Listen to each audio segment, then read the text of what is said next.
নমস্কার, কেমন আছেন সবাই? আশা করছি সকলে খুব ভালো আছেন। আর সামনে পেরোলো সরস্বতী পুজো। সরস্বতী পুজো সকলের খুব ভালো কেটেছে। শীতের আমেজ এখনও শেষ হয়নি, এখনও মনটা পিঠে পিঠে করে। তাই 2-3 দিন আগে বানিয়েছিলাম দুধ পুলি।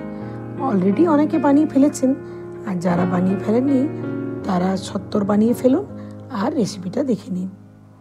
প্রথমে আমি সসপ্যানে জল নিয়ে নিয়েছি, তারপর তাতে আমি ফুটে উঠলে লবণ দিয়েছি। এরপর ধীরে ধীরে চালের গুঁড়ো মিক্স করে করে একটা সুন্দর ডো তৈরি করে নেব। আমি এখানে আতপ চালের গুঁড়ো ব্যবহার করেছি, আপনারা চাইলে সিদ্ধ চালের গুঁড়ো দিয়েও কিন্তু এই রেসিপিটা বানিয়ে নিতে পারেন।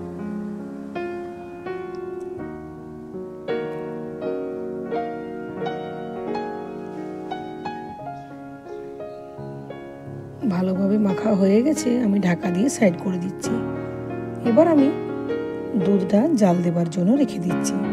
আমি এখানে ফুল ফ্যাট মিল্ক আমুল গোল্ডটা নিয়েছি, আর এটাতে যে কোনো দুধ দিয়ে যে রেসিপিগুলো হয় সেটাতে এই ফুল ফ্যাট মিল্কে খুব ভালো হয়।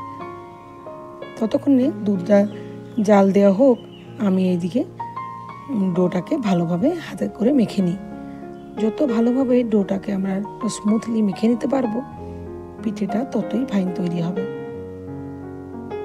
আর এখন গরমটা কিছুটা কমে গেছে, তাই আমি হাতে ছোঁয়ার মতন অবস্থা আছে। আর এই স্টেজেই কিন্তু ভালোভাবে মেখে নিতে হবে। পরে এর থেকে বেশি ঠান্ডা হয়ে গেলে কিন্তু আর ভালোভাবে মাখা যাবে না, আর তাতে পিঠেগুলো ভালো হবে না। দেখুন এত সুন্দর মাখাটা ফাইন হয়েছে যে মনেই হচ্ছে না যে চালের গুঁড়ির ডো, মনে হচ্ছে যেন আটার ডো, এবং এতে পিঠেটা খুব ভালো তৈরি হয়ে যাবে। আমার মাখাটা হয়ে গেছে, এরপর আমি পিঠেটা বানাতে শুরু করব।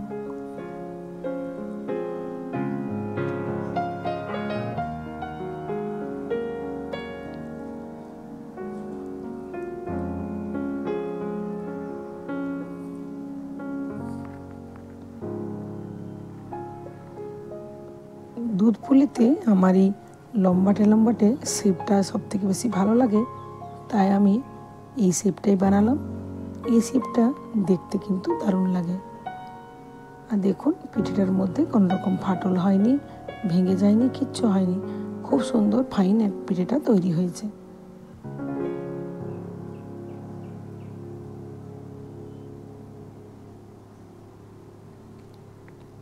এদিকে দুধে জাল দেওয়া হয়ে গেছে, আর পিঠেগুলো আমি ধীরে ধীরে দুধের মধ্যে দিয়ে দিচ্ছি।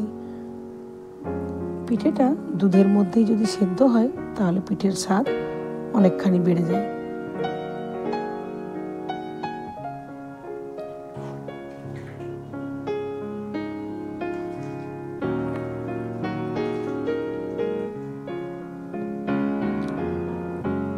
এইভাবেই পিঠেটা দুধের মধ্যে সেদ্ধ হতে থাকবে, আর দুধটাও ধীরে ধীরে ঘন হতে থাকবে। এবার আমি 1/2 চা চামচের মতো এলাচ গুঁড়ো দিয়ে দিয়েছি, ছোট এলাচের গুঁড়ো। এবার ভালোভাবে মিশিয়ে নিচ্ছি।